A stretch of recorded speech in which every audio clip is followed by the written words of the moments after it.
E veia le nei avanoa ai le fiangai ma se tala o tātou Galuega Galuega I Upolu Saute Samoa nei vele avanoa le nei o te moai faatalofa atu ai faafeiloa I atu I lausuga le taitai aoao o tātou Galuega lausuga pasta wili papu ma le faletua e maise o le aiga le whangaloina foi faatalofa I lausuga I le autusitusi o tātou Galuega aoao pasta palii ma le aiga ma le faletua maise foi lausuga le te oloa pasta utualangi ata talubasa ma le faletua ma le aiga faatalofa atu foi tātou Galuega aoao I ona itu fia o lenei lalolangi taitai o Matagaluega ma le aufei Galuega so se tasi ma so se tangata e afua mai maunga tetele so I maunga iti Lato olo sila ma mai mo mai I nei VAEGA le afiafi a o sauni matapena mo le tō laulauina o le tala o le tātou Galuega I Upolu Saute ma vele nei avanoa o te faatalofa ma faafeiloa I atu ai I le suafa manumalo Iesu Keriso o te fia faitauina sina VAEGA o le fionga le tua to moina ai le tala o le Galuega I Samoa nei Upolu Saute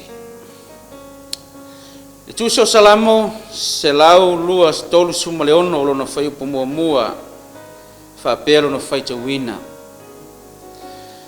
ia outou vivi atu ia Iova auā e lelei o ia auā e faavavau lava lona alofa vivi atu ia outou I le atua o tua auā e faavavau lona alofa vivi atu ia outou I le alii o alii auā e faavavau lava lona alofa o lē na faia vavega tetele na o ia lava auā e faavavau lava o lona alofa le mai faatalaga le faisalamo ia vivi atu ia outou ia Iova auā e faavavau lona alofa o ia na ia faia vavega tetele o se tala oto o le tātou Galuega I Upolu Saute o te fia whaamatalaina I le nei afiafi I lau mai moa ma lau silasila mai tātou Galuega aoao o te fia whaamatalaina se tala o tātou Galuega ma Ekalesia Siumu a mai oto I mai ai lea o tala tu whaatasi o le Galuega a le Matagaluega I Upolu Saute tala o le Galuega a Upolu Saute Roma lona mataupu e lima whamuamua o le nei o tau ame o tonuina I tātou le whātuatua o leo o tātou le leia I male atua ona o lo tātou alii o Iesu Keriso o le Faavaeina o le Galuega mai lona amatanga I le tasi le afe iwa se lau iwa suma le lima ia au kuso na whaia ai le sauninga malanga mai le taitai aoao pasta wili papu matia mai na malanga atu malato whaia ma laungaina le whiau le taitai aoao I le fioanga o sa taua I le maota o le tama ia afe matasani baptiso ina ai lea o I latou ma o lo iai latou o lo iai e o mai le aso na Faavaeina ai le Galuega ma faatuina ai le Ekalesia I le afioanga o nuu suatia I le atu safata I le tausaga e tasi le afe iwa se lau iwa sefulu ma le lima ia Novema aso sefulu ma le fitu na faavae ai loa le Galuega fou ma faatuina le Ekalesia I tutonu o le fioanga o nuu suatia le manu le whanua na ofo ina mai e le tamā ia lau I whatateo na ia ofo ina mai ai le whanua ma whātuina ai le Ekalesia I tutonu o nuu suatia Malolotu ai latou na paptisoina mai i le sauninga na whaia le taitai Aoga i le fioanga o sa taua ia au kuso i le tausanga lava lea tasi le afe iwa se lau iwa sfuru le lima. O ainga nei na amataina le Galuega ma Faavaeina mai le Galuega i tono nu sotia mua o le tama ia faiva malaki ma le tina ia la fuai ma le ainga mai Siumu. Lua le tama ia se paviliamu ma le tina ia Elena ma le ainga mai Siumu. Tama ia Tanielu tafale mai le fioanga o vaie. O le tama ia Talatoa ma le tina ia Eseta mai le fioanga o fusi. Tama ia Samuelu vaifale ma le sunga i le whawhiangainga ia pasta tupou ma le ainga. Manisio i lātou, whapei o nau tā ua o lātou suafa.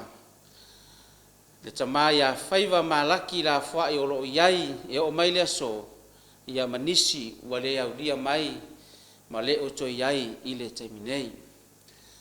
Taimilea na amata mai iai, ma Faavaeina mai iai le tātou Galuega i to tonu o Siumu. Pei o nau tau whaafonga mai, o lo iai pea nisio i lātou e o mai i le so. Faifeau na Galulue mai tono o le fioanga o nuu suatia mai lo na amatanga.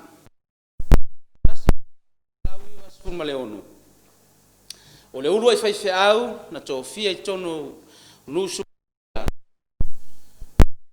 Whawhengainga ia John Tyrell ma le wharitua ia Matalofa. I le tasi le afe iwa se lau iwa suma le ono se ia o le tasi le afe iwa se lau iwa suma le fitu.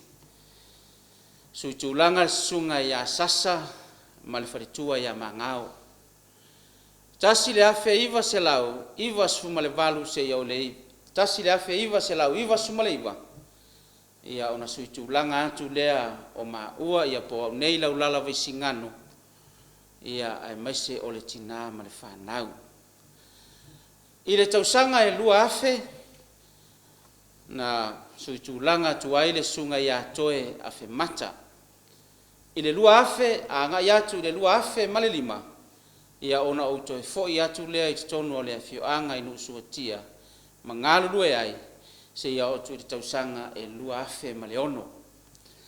I le lua afe ma le ono a ngai atu i le lua afe ma le fitu. Sunga ia sapati ma le whalitua i a lita. I le lua afe ma le valu, o le susunga i le TMI i a fetu lima. Lua afe ma le valu i le lua afe sifuru, o le susunga i a pasta tupouteo ma le whalitua i a etelini. I le lua afe sifuru i lua afe sumalitas, o le susunga i a pomate ma le whalitua i a alitas.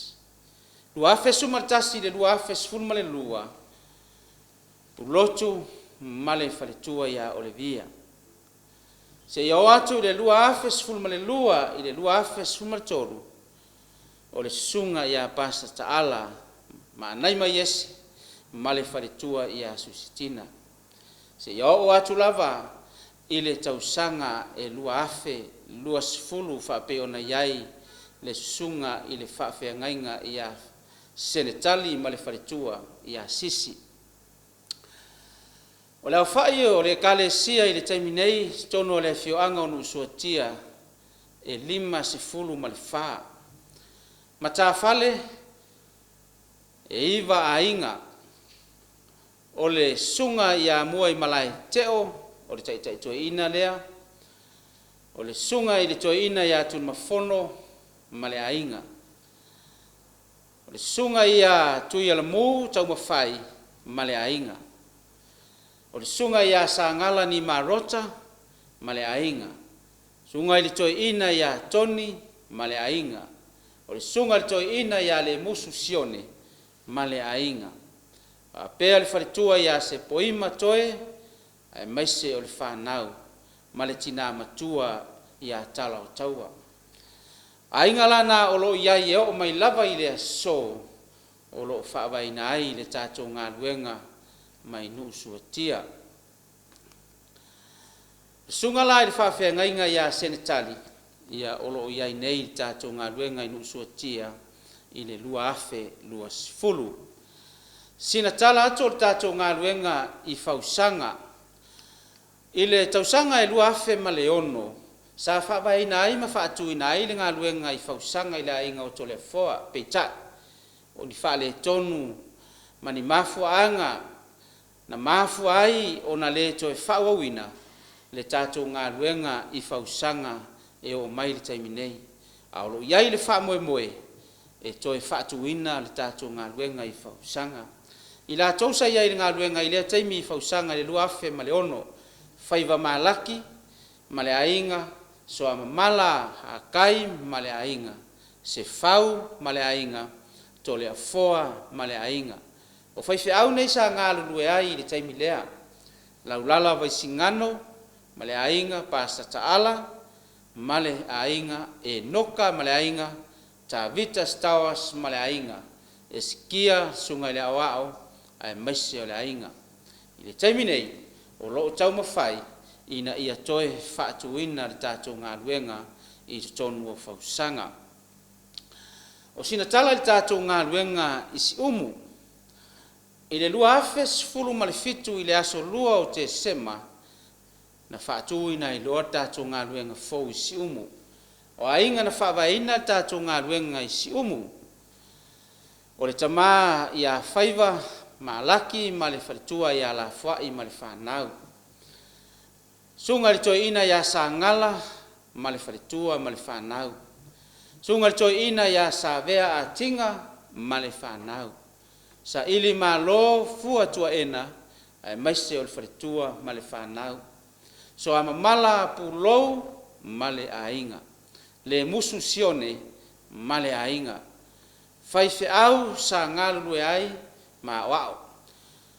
le lua afe suma le fitu sa galue ai ma amataina le suga i le faafeagaiga iā toe afe mata ma le faletua iā se poima ona sosoo mai ai lava lea ma le suga i le aʻoaʻo le suga iā mose filemoni ma le faletua iā sofia le lua afe sefulu ma le iva tofia atu ai le suga iā vito ma le faletua iā rosi suga i le aʻoaʻo o sina tala na o le tatou Galuega i Siumu faapea ona outou silasila ma maimoa mai ai i le lua afe sefulu ma le iva iā iuni na malaga mai ai ia le teuoloa pasta ata tanuvasa ma faia le misiona i Siumu ia mamau ai agaga e se lau sefulu ma le fitu i le aso sefulu o Novema lea na mataunuu atu ai ma le tinā o le aiga ia magalulue i loa i tolu i Siumu i le aso sefulu o Novema se Galuega tupu ma ola le Galuega i Siumu e o mai le so tolu sefulu o me lua afe lua sefulu na vaeluaina i loa le Ekalesia Siumu i Ekalesia e lua muamua o le Ekalesia Siumu Sasa'e le aufaiga e fasefulu ma valu le Ekalesia Siumu Sisifo e 5.4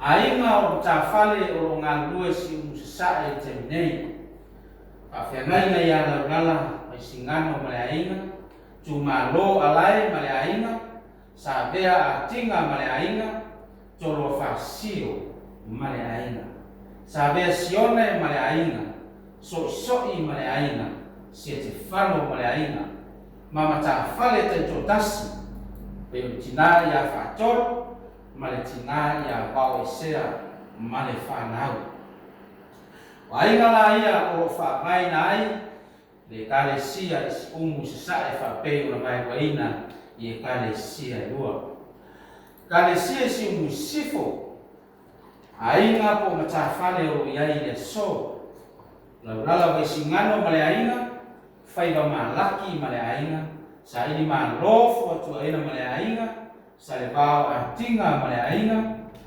afano fua simi ma le aiga so amamala pulou ma le aiga se epa se pā aso folau ma le aiga laulua ma le aiga ma aiga fou ua fa'aopopo mai i le tatou misiona i le vaiaso na mavae atu nei le sunga ia Solomona ma le ainga ki tiona ma le ainga.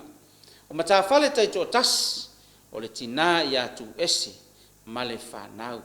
O le au whaila o le Ekalesia Siumu Sisifo wa iai le aso e 5 ma le iwa.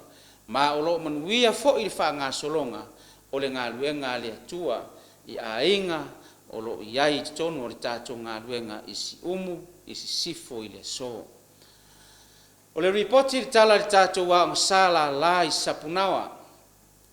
Le lua afe lua sifulu i amati le aso sifulu ma le ono na ave ai le o le lotu i le afioanga o Sapunaoa. Malanga mai ai ia le Taitai ta Galuega tato Galuega mai Australia i sini di sunga pasta tuila epa ai maise o le faritua ma le Matagaluega ma le Galuega ia mamoli na ai le momoli po le o tato Galuega ia mati i le aso se fulu ma le ono. I le aso se fulu ma le iwa o mati na amata na sua ina i loa le whanua i Sapunaoa.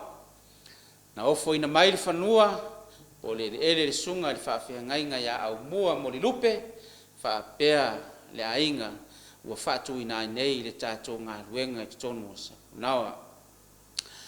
O le au whai o le au ngasala la le tato Taimi nei tonu o Sapunaoa e 3 ainga o Galuega i le Taimi nei e tofa mo mua le ainga o le sunga i le whaafehangainga ia po mate taula ma le ainga o lo faifeau ai le so.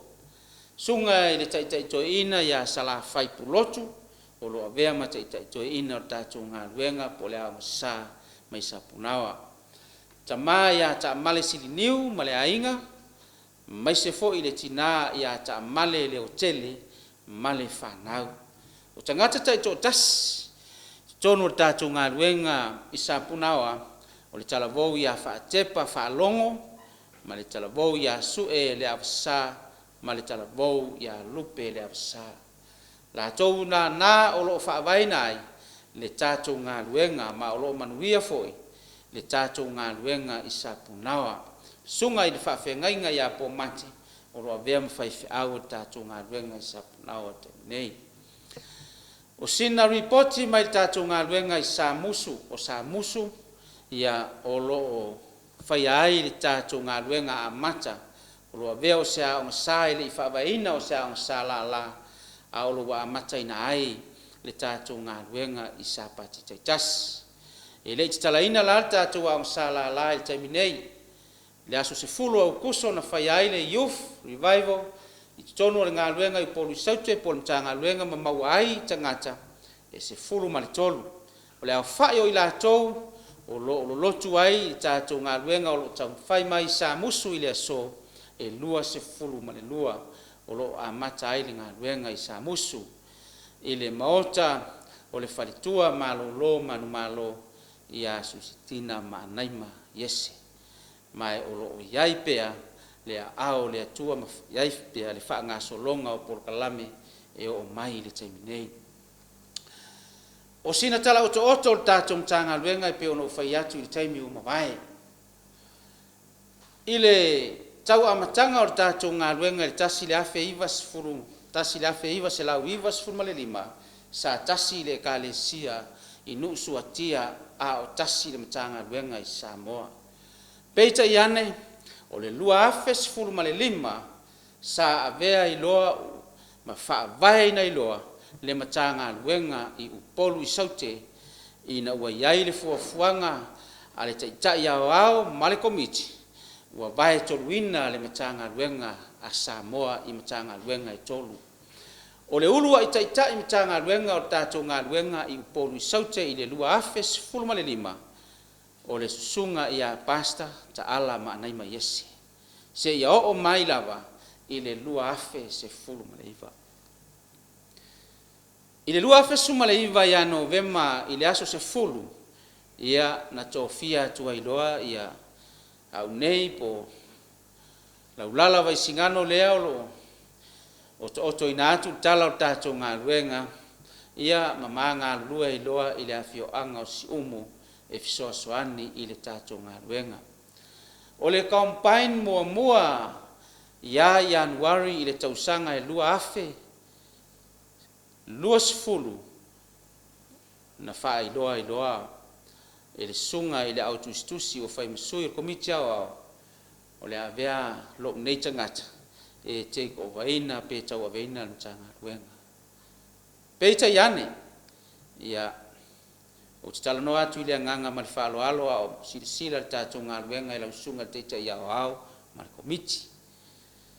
E lei avea le atulanga, ma mea na o whaapea atu ai o le au tau aveina.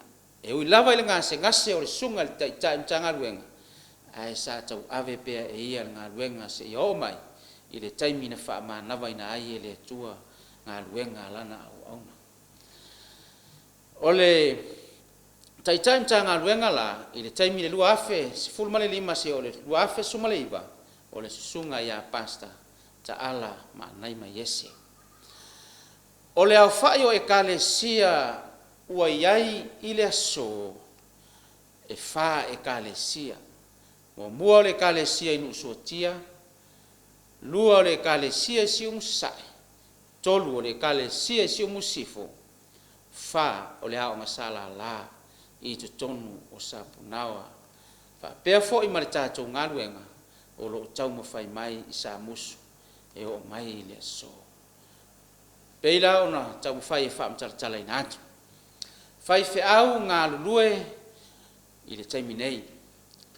Taitai ma Tagaluega i le tausanga le nei e lua afe lua sifulu. O Laulala Vaisigano po au le nei e tau talantu ma le ainga. Faifeau nusuatia sene whaamatu. Faifeau i Sapunaoa sunga ia po Matataula. Whalitua malolo manu malo sustina mana ima Iesu se poima Femata. Taitai to ina o Tagaluega sa ngala ni marota. Taitai to ina nusuatia wa imalai teo. Taitai to ina Siumu Sasa'e tu malo alai. Taitai to ina Siumu Sisifo sa ili malo fuatua ena. Taitai to ina Sapunaoa sa la fai pulotu. O le au whai o le Matagaluega ua iai le taimi nei i le Matagaluega i Upolu Saute e lua se lau se fulu ma le walu. O sina Talaotooto lea o le Galuega a le atua i le tātou Galuega i tutonu o Upolu Saute i le taimi nei. Mai avea i fo i le nei a wanoa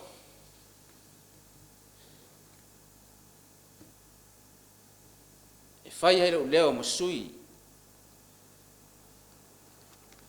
o le Matagaluega i Upolu Saute.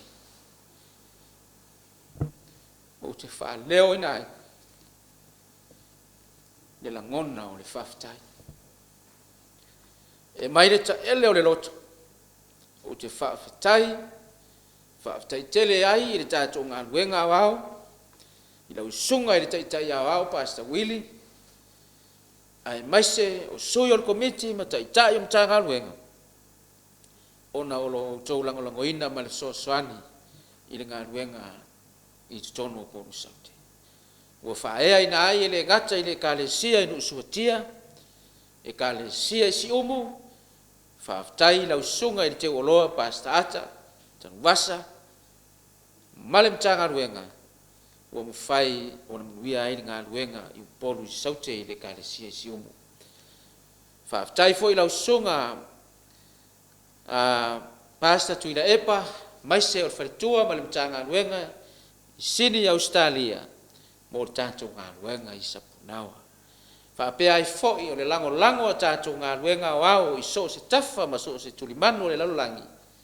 Ua mawhai o na manuia ati na ai le tu i le tino ma le tu whaleanganga i le Galuega tau mawhai ma le tau ati na i tutonu o Upolu Saute. Faafetai fo i sia mātou Taitai sunga ia pasa ia feta maspau ma le whalitua ona o le fisoasoani atu i le mātou Galuega i Upolu Saute i le aso. O sina tala atu lea, Faafetai whaamanuia le atua i le nei afiafi soifua mai manuia te valawina le au fai pese mo le faiwina o le tala o le galuega ona usaunia lea o le tatalo fai.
Bye.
mātou tamae o i le langi.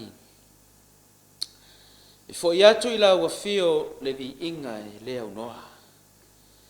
Faafetai le atua i le nei awa noa ua mawhai o na mātou oto ina ai ma mātou moli mawina ma whaamatala ina ai. Le tala o le tūlai mai o lau Galuega i le nei tū i tonu o Samoa nei. Faafetai le awa noa ua mātou maua ma le awa noa ua e whaia. E whao ngai na ai mātou. Faafetai fo i le atua ua vea le aulia mai e lau Galuega o ao o le fase fulu tau sanga le tūlai mai o lau Galuega ua mātou moli mawina ai le a ao maa losi o lau fio. Na mātou te talo lea mo lau whamnianga se ia e whamnuia ia i mātou. Whamnuia e lau au auna te ita ia o ao le Galuega ai mai se sui o le komiti ma lau whai Galuega. O lau whanau o e na asa ina le ngasu o le nei Galuega se ia o ina mātou au lia mai le nei asu. Faafetai ma vi ia lau fio le mātou te talo. Ia whaunga ina lo mātou ola e tautua ma au auna mo lau fio i aso o totoe o lo mātou soifua ma le ola i lunga le nei whunga e lele. Wha mangalo sa mātou o unanga. Wha mangalo sa mātou tautua.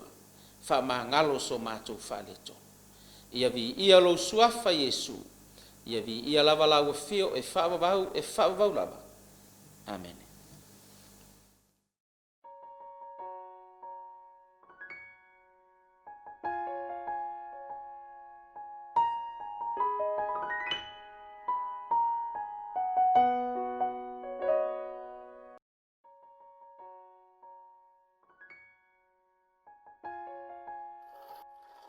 O le viinga ma le whaamanu i le tua. I lana pule whaasoa, i lona alofa whaalia, ma lona aao whaaloloa. Sa lima te ina ai, ma tapu au ina ai lo tu soifua, ai maise se o mātu ola mai mai. Faafetai le tua, tātou whenua i le tuasa, i le viinga ma le manuia mai āteina. Ona fia le o folo fatu, ma fatalo fatu le ainga o le tuiso se tafa le lola. Ma lo le tau tua i le tu. FAAPITOA le fatalo fa, i lana ono tikta ia wau, pasta wili papu ma fatu. E au tus Galuega pasta pali i ma fatu. Te inani le te olo le tatu Galuega pasta uitua lami ma fatu. Whapena iau tu whana. Ele whamaloina sui tau fia Galuega wā. O Taitai tā Galuega ma lau whai Galuega tu tau fia le atu. O lo tau mai so se tua leina la. Au wāre whi au ma moni le atu. O le mātou ki talo i anga le lei ma lo whamia le atu. Au tātou iai le leina lo langi le atu. Whaatai leino na toi e fia ma. O le a tātou tāpo i atu le atu. I le viinga ua saunia ele au whaipesi. Watina ele famoe moe ile maliu o Iesu o lona toto avea ma Faavaeina ia te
lo mātou tamae o le langi.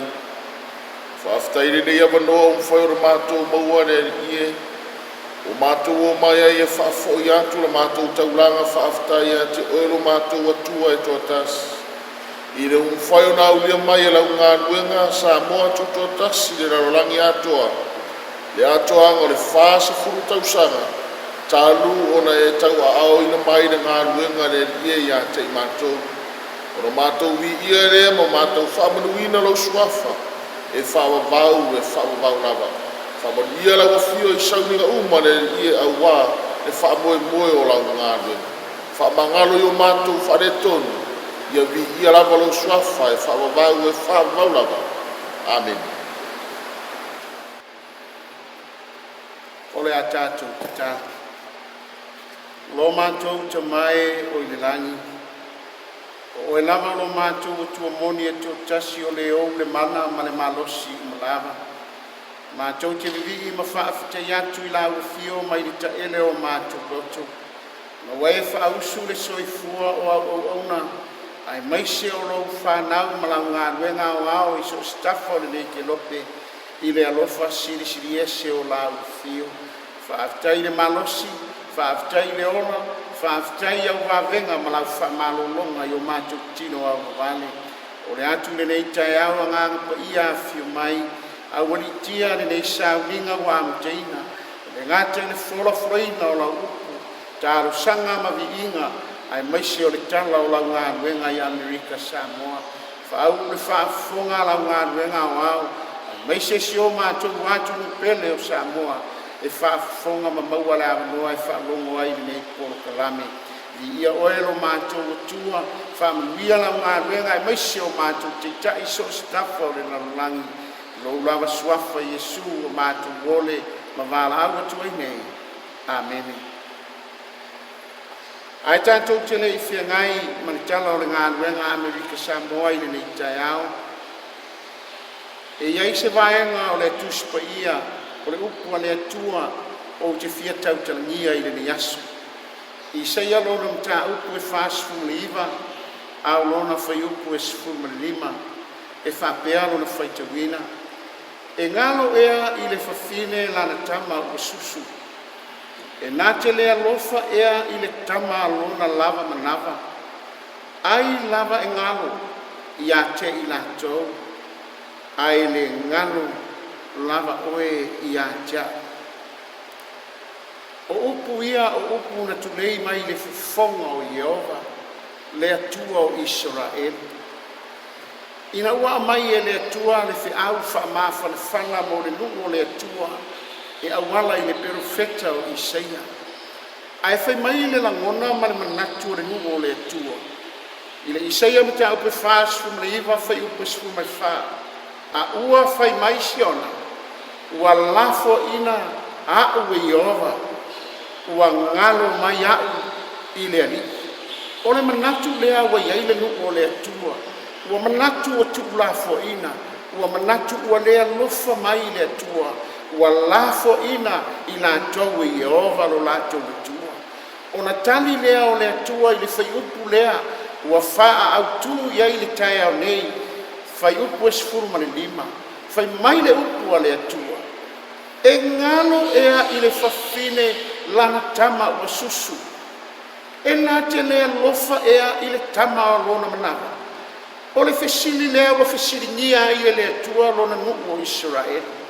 Whai mai le atua ai lava e ngalo i a te i lātou. Ai lava e ngalo i tina na whaasusu o lana tama. Ai whai mai le upu a le atua Israelu. Ai le ngalo lava oe i a jau. Mai o te manatu e whapea se la ngona o le tai au nei ngā ruenga au au a le SISDAC worldwide. E le ngano lava oe SISDAC i le atua. Whase furu tau sanga o Taitai i le atua le ngā ruenga. Sa e maunga maifo i manu sa yaiti ngā mamawhitianga. Sa tātou manatu o le manatu mai le atua. Sa tātou manatu o le alofa mai le atua. peitai o le tae au le nei, Faafetai i le atua, Faasefulu tausaga fai mai le atua, SISDAC e le ngalo o e atia. E le ngalo o e SISDAC i le atua. Fai mai le fai upu le fa e toru, le Isaia e Faasuli. Fai mai le atua ia Israelu. Na ia feta lai mai ia teau. O lau au auna lava oe, Israelue. E vi ia au ono oe. SISDAC, tae aure nei o te mana o ia e loa whapeina whiriwhiria e le atua Israelu. E whapena lo walawinga ma lo whiriwhiria mai le atua. Ko FAAPITOA e le atua tātou. E whai ma au auna.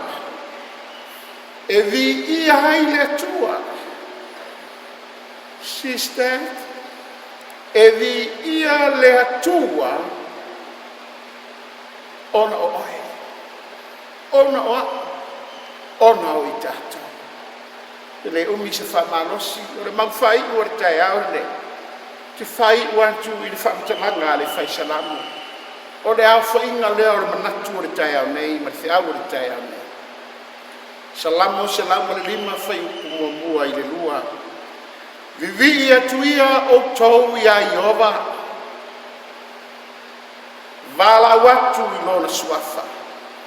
Ia outou whailo atu i nuu ana mea na whai. Ia pepese outou ia te ia. Ia outou whai pe senga ia te ia. Tala atu ia outou i ona va venga umala. Tai au le nei o le tai au le whamunu.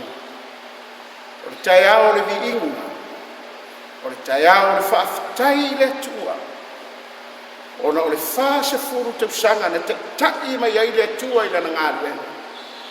E ui na ea maua maualuga, ma ui vanu o faafitauli le galuega a le atua. A ua iai vavega ua vaai a le atua i totonu o le feʻau ma le galuega. Ona viia lea o le atua SISDAC, e le ngalo oe ia Iova. Amen. Tala le mea Galuega a le Samoa, usi mai alo whaafonga. Nga fofo mai o Galuega a le Samoa. Tonu mai pasta, to lai o lano whapoko makaringa, i a le Samoa. Sa pena lore talaina le Galuega a le Samoa. Ma o le wai sa pati dawa. Nga Faavaeina ma Faavaeina ai. Le malbaro le Ekalesia Siumu i Upu. Matu mo fie le sapati. Tapo ina whanau le tua. Itai. Ana solo pesa pati. Te eo na taru mai ia le sunga ia o ma TMI. Pena ai sa wini tele. Whamoe e frie whare lau hei. La waina le au FAAPITOA. Ia wao, hasta wini pati. Awa e foile. Matu mo fie le sa wini. Ele foi usa sa papu soina. Urai mea ilea. Wa mato na tupu ngā ruenga le tu e tonu a rei Samoa. Ita. Sa le longo se mea fisita e mea ile ato la awa le tua. Masa. Fia sa mina i tonu whare a inga. I po o solu. A whaftai ile sunga siofene. Na ofo melo na whare li golf course. E whatino a sa mingo sa kati. Ina o mai ale sunga ia to lai o nano stafet. Tonu mai le sunga ia Pastor Francis Ara Matutua. Wa, Taimi lewa matana, mbore kare le whanue maraini. Ia masalala i roi maraini le sunga i Faavaeina. E inga ruenga le tino sa ngarue eilan au pauna. Ia masafa peo na tamwhai ai. Ia suoto sineina tonua mwhama. Ele se ngarue sa tamwhai ai. Ia, o lava le Taimi na tu aire. E mara ia amle Samoa. Ina o tonu mai sunga ia ni tana wau ua pasta ni tana wau ua. E whaauau ngā ruenga i tonu amle Samoa. Ole, Ai tonu le na Matai lona fausia le maru le tu. Mo na mo semua. Mata fatulaga me uma. Ia mawhai le lisi o tonua. Ia mawha e no whai mare. Ma corporation na lulu no sangue le ate iwa se lau wale wale. Ma ea le o nanga riutana. Ina o sui tūranga mai le sunga ya pasta patafa. E te ia ngā rwengi tono a mai Samoa. Tos ore, nem tonu pui no whatafu. Nā tā pena e fo nisi misiona. Le misiona sa whakauteia le le team le i korisi. Ma o telefone na tau sa whakau ni tūrai mai ai ma whapisoina. Ma talia le upo le tuoma. Mori whai whina ngā rono. Tua. Noa, ma ea le lofa ina foi le funga whatafu. Ia le tengi foi lea. Na whai e foi ona vai waina le Ekalesia. A tu reisi Ekalesia SISDAC i ua. Sai. Ka le whamungeina tūrai mai. Ana tūrai mai le Ekalesia i ua. Ai le i le tūrai. Suia le Ekalesia SISDAC. Ua le mai Ekalesia le informa. Ua mai atu le. Au ngana pastor ilawa. E se tūranga mai le sunga ya pastor o pena te mau mai a inga. Ana solo po kalanda ngā ruenga. Mata no fie me oma. E yo e na whaavai ai ka whaaturai mai. E ngā ruenga i te tono o reka i leone. E la whango leone. E au na lua i rodo Ekalesia. A matua i ina ua re ai Ekalesia i ua. Solo i lava se yo e na sumai sunga ya pastor po keo. E whaau ngā ruenga. E sui tūranga ya pastor te mau. I rei umi fusi batu ngā ruenga wata sēni te pō. Ina ua iere whiwina. Ua iere swinga o tūrei mai. Ua au mai le sunga kawhinenga ia Ioane Taiwanga mai aina. E wa iere ngā ruenga i tono o ame Samoa. Ia, e te tono hoi nena ia Ioane. Ia awa tu muri atu ia sunga ia kasta te pō. O nā rua iere ngā ruenga. Se o na tūrei mai nei whaare tono lai titi. Ona wa ai mai lo le sunga ia pasta wautu ua. Yo sua wautu ua. Mai Samoa. E temi na malanga mai e. E komite au au. E temi tau koi. E whawhi le mua mo wha mako whola nei manu minungi sai tono mea vai tau. Peita. Na i lava mea uma. Ina ua. E perfine ngaro. Sua. Mea le vai. E foi mai foi le whata whenonau. I le foi whanua ka whata. Ia ma avema te tei o ngā ruenga i para ini. Ua afe ma ni fo. Ia, o na wai te tono hoi rea. Na karu mai whatafu. Ia. I eri wai te o noko inga whatafu. Na mai eri polo inga mai komite au au.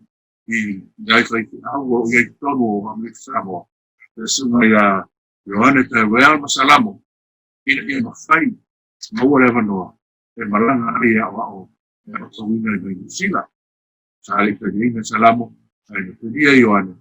Ia masau ngai lo Ioane. E malanga mo lea o mai Nisila.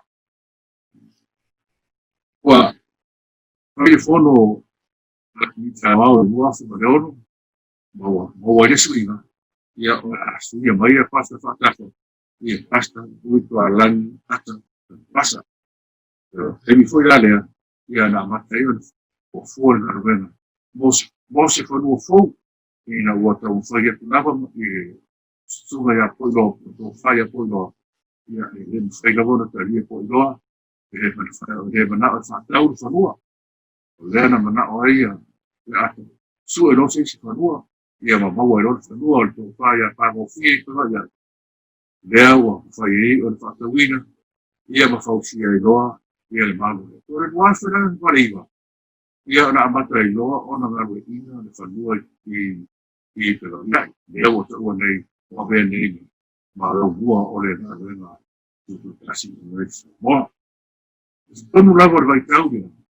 Le hua afi mariwa. Tau mai e fwoi suina mai komite au au. Tau mai e sima whawhina ni a Mikaele ma whatua maraina. Pa te fwoi e sima i a Ioane Taiwanga maraina. Wa tau mai e le rātera e lango ni ngā ruenga. Tēne ro tamu o rofaya. Ia e so whani le tū whae ngāna. Ni Ekalesia tono ana i. Samoa. Ina ua mai ala le fono le, ina ua mai ala au kalenga o le ngaro na pele lua fesfo, malanga tulo le fonotanga. Ia, maua mai loma suina, i le lua fesfo kasi. Ole ala, ue, asa tarua utu ala i taruasa, ia mri Samoa. Moha oi, ia e suturanga mai a patameki sorai. Na ia foi de mato mafutanga ma sunga ka penene a patameki sorai. Na ba ia lava so mario na Galuega. Ia foi disi vai ana sa. Ia tu de tino. Ia sa foi foi na ne awo. E unga I rosi lava. Ono o foi tu lava. Ia le tau foi mo ia fa mai. Isa. Na ia foi disi suiga na tu mai. Ina uomo. Na o ki te awa matu ia patameki. Ia ai foi Samoa te ia o te na Galuega. Le sunga ia Upolu Saute. Ona ai mai ne pas o ia kana vena me Samoa. I to sangalea ke yo ina na le luase sunga le lua ia o mai lo mo sunga ia pas poni ia avea lo mo Taitai ia kana vena a le Samoa. Ia ole ai foi la lea na ile sunga ia pas poni ia me Samoa. Ia te mirea o ia foi se Ekalesia Siumu o Ekalesia Siumu o Upolu Samoa o Ekalesia Siumu o Ekalesia Leone o Ekalesia Matai ia mare Ekalesia Faavaeina I wori ia Ekalesia te mirea ia Taimi te mirea vale lo fa inga suna pasapun ia na petapun ia foi Ekalesia Siumu ina wa sa ini situasi Stoi ina morgana na yoro. Ikai ia ona fredo tulanga ma fai uma sunga pasapun se yona to tani mai cha ia ma to fa foi mai ina ro ni ru. Ia Pese Amata. Ia na alfo da ia ma se to puni foi na ro ru. Ai matu to Ekalesia senta leon mamla ini. Le dua fesu ribarada. Ia eu mai le dua fesu mariba. Mo to Ekalesia da ia ole so fora do aso sumariva ia fa ma vai ai passa puni man ta vena Tutuila so no mai com isso te ia wa ia va ai man ta vena ia vai tau ma ta pina de misiona ale sumari autostus ile vai te bidon to sama do aso sumariva so no mai foi marti mai ia ma Galuega ia na vena por misiona ia so foi ma telefone na internet sa pa so ia ma vai do ato de Ekalesia. Ina watura melare do ato sumariva mai a salvina. O mai do ato gospel. Ia wa. O sangara bare do ato sumariva ta uma forma de suma Faavaeina. Ia fasena au mo ato maraina. Ia o ia lea wa tusi au ia le tu ora ave ma Taitai tanga vena. Ale Galuega ia mari Samoa. Wa fi gospel la ia wa avei sunga a sena au mo ato porte te Galuega I Galuega a Samoa. I le temi dia ole dua afe sumartasi I te koe le tite pa I tuara Tala.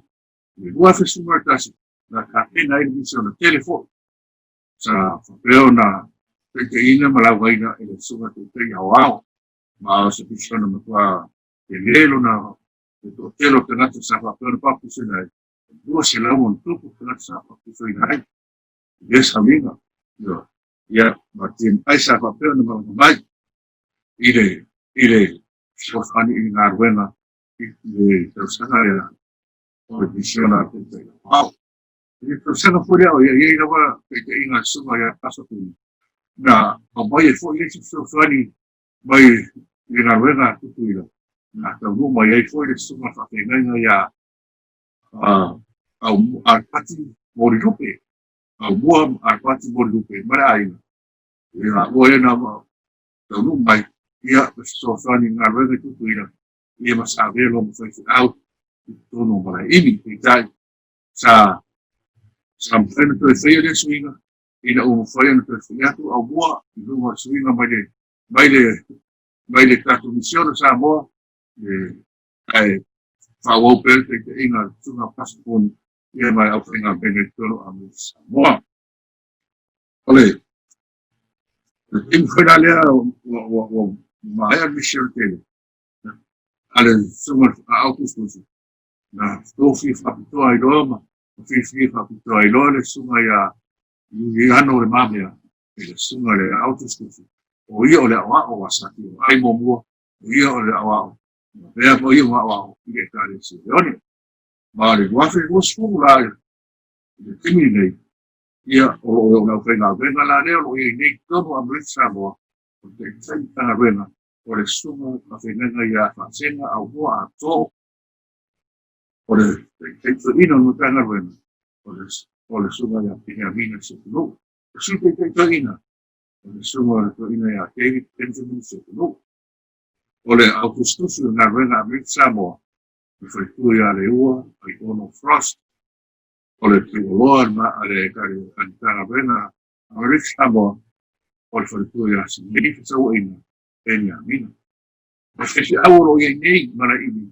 Sutu langa ia a pati morirupe. O le sunga ia whatuai i seria ma le ainga. Ma whaikua no whalo. Leo o tau sia nei ma wa aia tātou ngā venga ini. O leo ne ia o leo o ahei. Le sunga le wao. Ma le Ekalesia lea. Rosu o mesi mai le sunga le Augustus. O le mesa moa. Ia o nai tō oro. O le karapupu lea. O le ngā venga a me Samoa. Ma alofa pei whaafou mai. Rau nei leisho nganga le tua. Ia i kato ngā venga. O le tupu. O loro pēr. Kato whaamaoni. I leo ngā whio mo Iesu. Amen. Tātou whai i le tala. E le whai titi ale vi inga ma le whakatai ati oero mātou atua. Wāola wa whio le Palestine o le nei Galuega SISDAC. Whakatai lau au tofi na e tofi ai lau au na e te ia le nei Galuega mai la matanga. Te ia whaatini tau nuku mai le whaase furu tau sanga. Fo i atu lau lawa vi inga e whaapau. O le papala au lo fio se e whanganui e le komiti a waolo mātou tua. Ta ofi mawina lo lātou soifu. Ina e whapeo na mātou mo wani si tau sanga se tele le Galuega. A le vi inga e fo i atu lea i atu e. Whamanui e Matagaluega te tasi o mātou tua ma lātou te ta. Whamanui e Ekalesia te tasi o Galuega SISDAC ni Laulala. Whamanui e le Galuega e Rika Samoa. O no o Iesu o mātou o le mapala au atua. Amen.